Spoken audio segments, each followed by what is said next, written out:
దూత media power of news. నమస్తే, welcome to దూత మీడియా. నేను పవన్. జార్ఖండ్లోని ధన్బాద్ సమీపంలోని ప్రసిద్ధ భాంటిండా జలపాతం వద్ద సెల్ఫీ మోజులో ఒక కుటుంబం ప్రమాదానికి గురైంది. పశ్చిమ బెంగాల్లోని పూర్చా బర్ధమాన్ జిల్లాకు చెందిన నలుగురు సభ్యుల కుటుంబం జలపాతాన్ని సందర్శించింది. సెల్ఫీలు తీసే ప్రయత్నంలో వారు నీటి ప్రవాహంలో కొట్టుకుపోయారు. స్థానికులు మత్స్యకారులు వెంటనే స్పందించి వారిని రక్షించడంతో పెను ప్రమాదం తప్పింది. సాక్షులు చెప్పిన దాని ప్రకారం బలమైన నీటి ప్రవాహ సమీపంలో సెల్ఫీలు తీసేందుకు కుటుంబం ప్రయత్నించింది. ఈ క్రమంలో ఒక మహిళ కాలు జారి నీటిలో పడిపోయింది.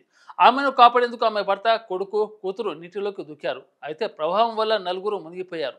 సమీపంలో చేపలు పట్టుకుంటున్న స్థానికులు వెంటనే నీటిలోకి దూకి వారిని ఒడ్డుకు తీసుకొచ్చారు.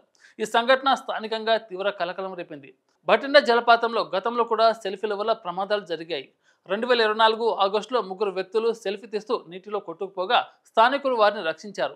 2014లో ఇండియన్ స్కూల్ ఆఫ్ మైన్స్కు చెందిన ఇద్దరు విద్యార్థులు సెల్ఫీ తీస్తూ నీటిలో మునిగి మరణించారు. ఈ ఘటనలో జలపాతం వద్ద సెల్ఫీలు తీసే సమయంలో జాగ్రత్తలు తీసుకోవాల్సిన అవసరాన్ని గుర్తు చేస్తున్నాయి. ఈ తాజా ఘటనలో బాధిత కుటుంబ సభ్యులను చికిత్స కోసం సమీపంలోని ప్రైవేట్ ఆసుపత్రికి తరలించారు. జార్ఖండ్లో సెల్ఫీల వల్ల జరిగే ప్రమాదాలను నివారించేందుకు ప్రభుత్వం నో సెల్ఫీ జోన్ల ఏర్పాటు గురించి ఆలోచించాలని కొన్ని వార్తలు తెలిపాయి. స్థానిక అధికారులు ఈ ప్రాంతంలో భద్రతా చర్యలు మరింత బలోపేతం చేయాలని, సందర్శకులను హెచ్చరిక బోర్డులు ఏర్పాటు చేయాలని సూచిస్తున్నారు. సెల్ఫీలు తీసుకునే ముందు పరిసరాలను గమనించడం, సురక్షిత ప్రాంతాలను ఉండటం ద్వారా ఇలాంటి ప్రమాదాలు నివారించవచ్చని నిపుణులు చెబుతున్నారు. ఇలాంటి మరిన్ని అప్డేట్ కోసం దూత మీడియాను సబ్స్క్రైబ్ చేయండి. Thank you. For more updates please subscribe దూత మీడియా.